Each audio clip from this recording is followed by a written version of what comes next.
Assalamualaikum warahmatullahi wabarakatuh. Hai lagi nih sahabat Prophet Story. Sesuai janji, Prophet Story akan membawakan kisah Nabi Ibrahim alaihissalam. Kali ini dikisahkan Nabi Ibrahim alaihissalam akan memiliki seorang anak dari Siti Hajar. Oke, daripada lama-lama lagi, yuk langsung ke kisahnya. Dikisahkan pada saat itu Siti Sarah masih belum bisa memberikan anak untuk Nabi Ibrahim alaihissalam. Siti Sarah merasa kasihan kepada Nabi Ibrahim alaihissalam. Karena hadiah yang dikasih oleh raja ke Siti Sarah adalah haknya Siti Sarah, jadi terserah dong mau diapain. Karena Siti Sarah sayang sama suaminya dan suaminya pengen punya anak, maka Siti Sarah memberikan Siti Hajar kepada suaminya untuk dinikahi. Pada akhirnya Siti Hajar dinikahi oleh Nabi Ibrahim alaihissalam. Sampai akhirnya Siti Hajar hamil. Pada saat Siti Hajar hamil, maka timbullah sifat manusiawi dari seorang perempuan. Siti Sarah cemburu pada Siti Hajar. Karena itu, buat yang punya pasangan, ingat ya, cemburu itu manusiawi. Mengetahui bahwa Siti Sarah cemburu pada dirinya, Siti Hajar pun terpaksa menggunakan sesuatu yang diikat di pinggangnya untuk menyembunyikan kandungannya dari Siti Sarah. Ketika Ismail alaihissalam lahir, Siti Sarah semakin cemburu.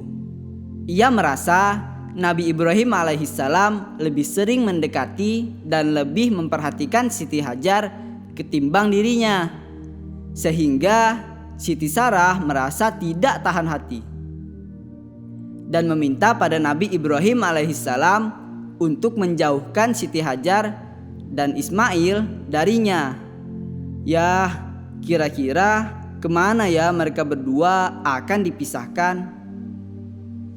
Kemudian turunlah perintah dari Allah Subhanahu wa Ta'ala untuk menuruti keinginan dari Siti Sarah. Dengan bekal seadanya, Nabi Ibrahim alaihissalam pergi ke Makkah. Yang kala itu Makkah masih berupa lembah yang kering dan tandus. Nabi Ibrahim alaihissalam pergi bersama dengan Siti Hajar dan anaknya. Pada suatu tempat, Nabi Ibrahim alaihissalam dan Siti Hajar beristirahat. Disinilah Allah Subhanahu wa Ta'ala menurunkan wahyu pada Nabi Ibrahim alaihissalam agar meninggalkan anak dan istrinya di sini. Ini merupakan ujian dari Allah Subhanahu wa Ta'ala untuk mereka. Bayangkan, Nabi Ibrahim alaihissalam sudah lama mendambakan seorang anak. Kemudian anak dan istrinya disuruh ditinggalkan di tempat yang tidak ada manusia, tidak ada air, tidak ada makanan, tidak ada apa-apa di sana. Dikatakan bahwa saat itu Nabi Ibrahim alaihissalam hanya memiliki sekantong kurma dan sekantong air. Maka diberilah kepada istrinya dan anaknya. Kemudian Nabi Ibrahim alaihissalam membalikkan untanya dan ditinggallah Siti Hajar oleh Nabi Ibrahim alaihissalam. Nabi Ibrahim alaihissalam berjalan semakin jauh jauh dan jauh. Siti Hajar berusaha untuk mengikuti Nabi Ibrahim alaihissalam. Kemudian Siti Hajar berkata pada Nabi Ibrahim alaihissalam, "Ya Ibrahim, hai Ibrahim suamiku, aina tadhhab wa tatrukuna bihadzal wad?" Kemana engkau akan pergi? Mengapa engkau meninggalkan kami di lembah ini? Alladzi laisa bihi anis wala syai'. Di lembah yang tidak ada manusia dan tidak ada apapun. Siti Hajar berusaha memanggil Nabi Ibrahim alaihissalam. Dipanggilnya berkali-kali dan terus bertanya. Akan tetapi Nabi Ibrahim alaihissalam tidak menoleh sama sekali. Apa sih yang disembunyiin Nabi Ibrahim alaihissalam? Kemudian Siti Hajar kembali bertanya pada Nabi Ibrahim alaihissalam, "Allahu amaraka bihadza?" Apakah Allah yang memerintahkanmu wahai suamiku? Akhirnya setelah sekian kali Siti Hajar bertanya sambil menahan sedih, Nabi Ibrahim alaihissalam menjawab, "Naam, iya, Allah yang memerintahkanku untuk ini.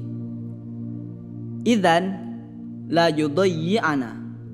Kalau begitu Allah Subhanahu wa taala tidak akan menyia-nyiakan kami. Siti Hajar yang merupakan istri yang solehah, ketika mengetahui bahwa Allah Subhanahu wa taala yang memerintahkan, Siti Hajar yakin bahwa Allah Subhanahu wa taala tidak akan menyia-nyiakannya. Kemudian Siti Hajar kembali ke tempat pertama saat ditinggalkan oleh Nabi Ibrahim alaihissalam. Nabi Ibrahim alaihissalam meneruskan perjalanannya semakin jauh dan semakin jauh dari Siti Hajar, sehingga beliau sampai pada bukit yang agak tinggi.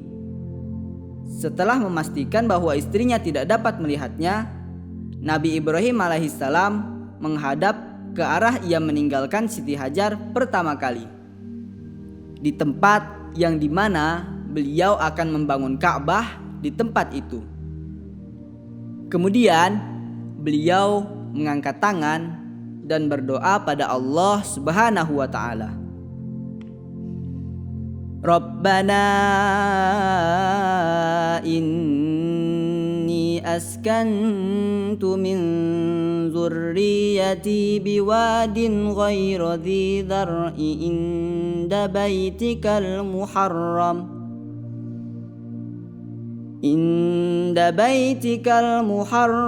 rabbana liyuqimus salata faj'al afdatan minan nas rabbana liyuqimus salata faj'al afdatan minan nasi tahwi ilaihim warzuqhum minas samarati la'allahum yashkurun. Ya Tuhan kami, sesungguhnya aku telah menempatkan sebagian keturunanku di lembah yang tidak mempunyai tanaman-tanaman, di dekat rumah Engkau yang dihormati. Ya Tuhan, yang demikian itu agar mereka melaksanakan sholat. Maka jadikanlah hati sebagian manusia cenderung kepada mereka, dan berilah mereka rezeki dari buah-buahan. Mudah-mudahan mereka bersyukur. Quran Surah Ibrahim ayat 37. Nabi Ibrahim alaihissalam menitipkan istri dan anaknya pada Allah Subhanahu wa ta'ala dan melanjutkan perjalanannya. Tentu saja Nabi Ibrahim alaihissalam merasa cemas meninggalkan istri dan anak yang masih kecil. di dalam tempat yang tidak ada penghuni dan tidak ada air sama sekali. Di lembah yang sepi itu, Siti Hajar hanya bersama anaknya yang masih kecil. Anaknya Ismail pun mulai merasakan haus dan lapar. Maka disusuilah Ismail oleh Siti Hajar. Waktu demi waktu berlalu. Tanpa disadari, perbekalannya pun sudah tak tersisa. Sedangkan anaknya merasakan lapar lagi. Karena si ibu tidak makan, air susunya pun sudah mengering.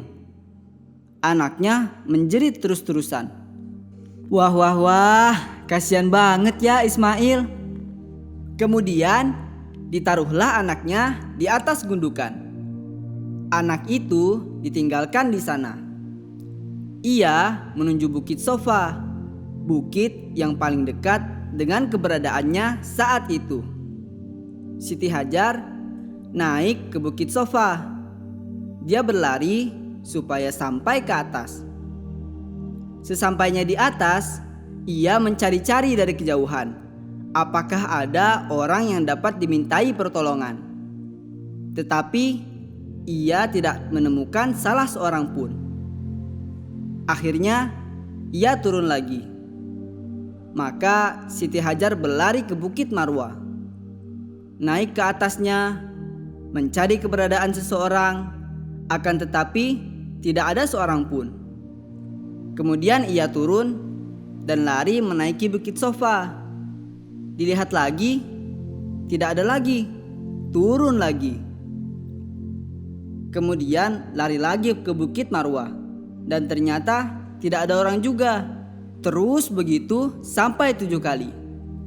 Inilah asal muasal syariat gerakan syai yang wajib dilakukan oleh kaum muslimin yang berhaji dan umroh. Dan yang ke-7 kali, Siti Hajar naik ke Bukit Marwah. Ia seperti mendengar suara. Diamlah.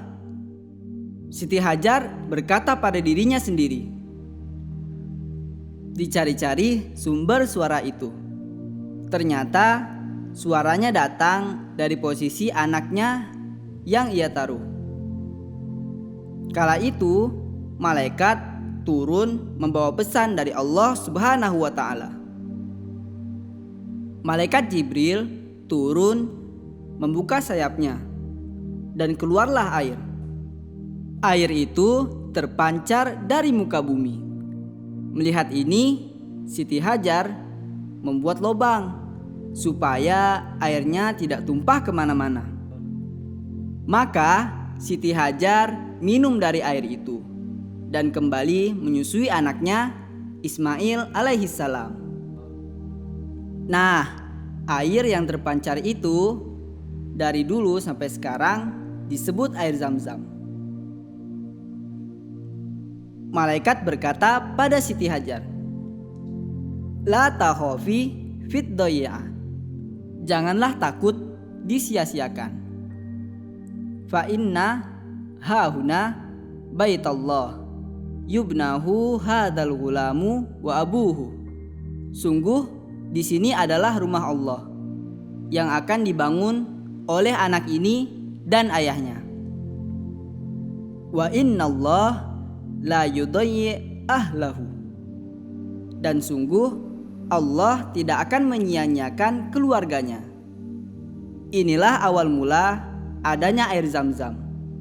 Rasulullah Shallallahu Alaihi Wasallam mengatakan, andai ia membiarkan dan tidak segera membendung air Zam-Zam, tentu ia akan menjadi sungai yang mengalir deras. Kita bisa melihat dari kejadian ini, Allah Subhanahu wa Ta'ala tidak akan pernah melupakan hamba-hambanya. Yang ada, hambanya lah yang sering melupakan Allah. Kemudian datang rombongan satu suku berbondong-bondong. Suku ini namanya suku Jurhum, salah satu bangsa dari bangsa Arab Al-Aribah. Dari kejauhan mereka melihat ada kelompok burung yang muter-muter tuh di atas langit. menandakan bahwa di bawahnya ada air atau ada sesuatu. Ketua rombongan mengirim satu utusan untuk mengeceknya. Ternyata ada mata air yang airnya tidak berhenti keluar, yang dijaga oleh seorang ibu bersama anaknya. Akhirnya suku ini menghampirinya dengan akhlak yang baik. Mereka minta izin terlebih dahulu pada Siti Hajar untuk minum air ini. Diriwayatkan oleh Ibnu Abbas bahwa ketika kelompok ini datang pada Siti Hajar senang karena ia mendapatkan teman untuk diajak berbicara. Ismail alaihissalam pun semakin tumbuh menjadi dewasa dan belajar bahasa Arab kepada suku mereka. Kisah ini terdapat di dalam kitab Qisasul Anbiya karangan Imam Ibnu Katsir. Nah, sekian dulu kisah Nabi Ibrahim alaihissalam. Semoga kisah ini bisa menginspirasi teman-teman semuanya. Ketemu lagi di episode selanjutnya. Jangan lupa nonton Prophet Story hanya di Dalwa TV. Wassalamualaikum warahmatullahi wabarakatuh.